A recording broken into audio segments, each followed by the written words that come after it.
nganti tekan seprene yo priyayine yo ora owah yo tetep semono postur tubuhe. Layem ngaturake panuwun le, ngaturake panuwun ngambali atur kula wonten ing ngajeng kula mau. Anggenipun dedaupan nuning nggih ing antaranipun Kang Mas kula. Kang Mas Arifanda kalian Mbak Vina lan Sokibul Hajat Pak Iswantoro, Pak Kades lho ya, Pak Kades Lurah Desa Ketawang. Iya ngaturake panuwun Pak, upama ora diparing rejeki bengi leren merongos ning omah. Lah iya mula kudu disyukuri ya lah, aku jan seneng nek wis nyambut gawe karo kanca-kanca ki wis bahagia atiku. Ning omah ora nek gawean nyunggur tenguk-tenguk. Monggo ning omah saiki aku wis ora ono kancane. Masku sing nganggo siji wis dadi dosen ning isi Solo. Sing loro ya wis omah-omah. Wah aku ya mati urip ya gur jagongan karo kucing ning omah. Ya ora apa-apa le, ngono kuwi tetep disyukuri. Aku tetep syukur Reng. Ora apa-apa malah iso ngrumat wong tuwa. Malah iso njaga wong tuwa. Totalitas waktu untuk berbakti kepada kedua orang tua, birrul walidain. Amin. Luar biasa. Nek wis menikah ki mergo wis rampung sing dadi kewajibane wong tuwa. Wong nek wis palakrama kuwi tegese wis wani mandiri pribadi, ora menggantungkan kebutuhan karo wong tuwa. Oh ngono ayo. Kula iki kaya Mas Wanda, Mbak Vina iki wis wani rabi tegese wis gugur kewajibane wong tuwa anggone tumrap anak, ya toh. Dadi wis wani mandiri pribadi, genti ya kuwi ing antarane pinanganten paring pisungsum karo wong tuwa. Ngono ya, ayo. Jan. Yo, saiki pakan gunem tanpa guna iki mau ana sing nyuwun. Sing urung den pinangkane nuwun inggih menika kelinci ucul. Ayo. Larasipun barang.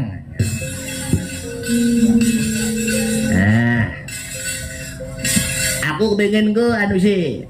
Pertama, dadi hati sih, dablaske rambane keloro kelinci ucul. Ayo. Aku mau jan wah kelenengan itu. Silain janji ora metu lho. Ayo. Iso enak ayam. Mas Heru. Ayo. Wah.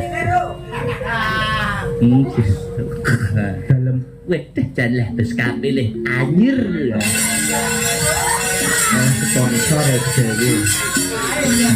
Niku bis kape Mas Heru mawon niku entek 1,5 juta Mbak Lucy. Iya disempen karo.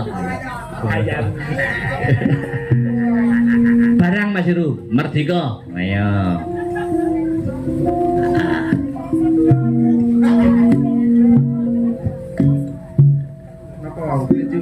Nggih, ngene tibake dadi ati sik, bablaske kelinci ucul nggih, tembange. Iya. Monggo bawane bebas penting barang, ya. Kelinci ucul nggih mboten napa-napa, monggo. Aduh kelinciku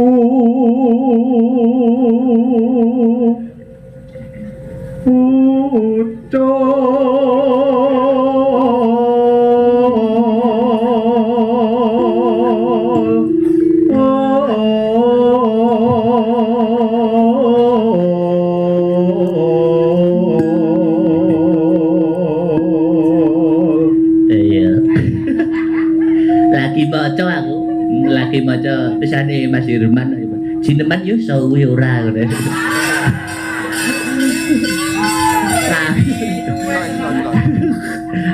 Itu kadep semut jos ngoyo. Lanjut. Mangka iku dadi katras na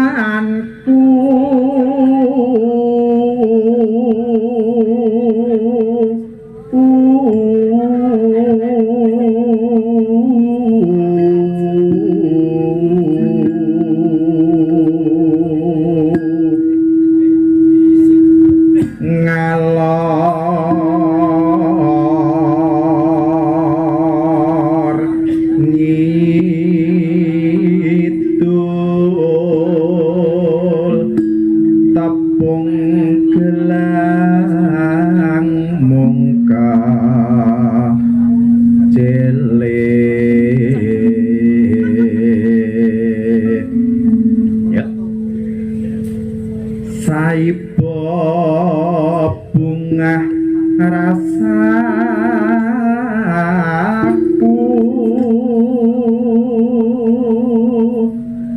yen mulih bakal tak kondo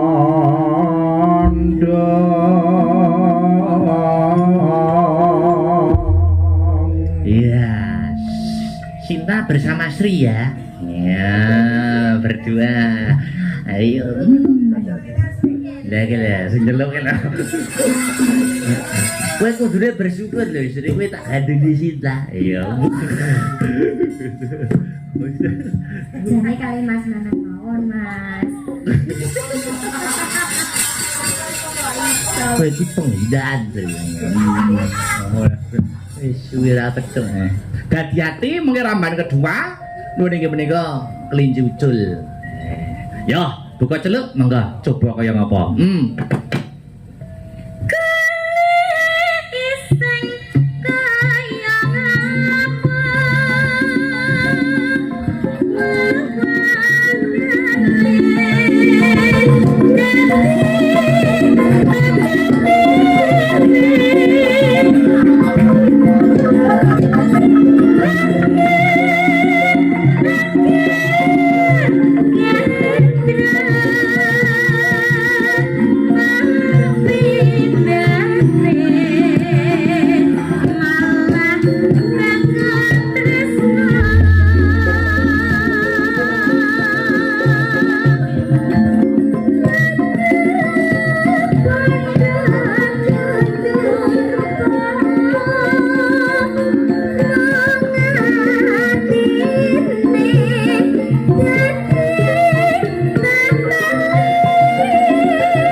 Kunjuk Pak Suhardi yang ado-ado sing saking Surabaya tadi juga menyusul anggota FMA ya lenggih mau nyusul matur nuwun ado-ado kan Surabaya ayo yuk lanjut Dik Sinta ayo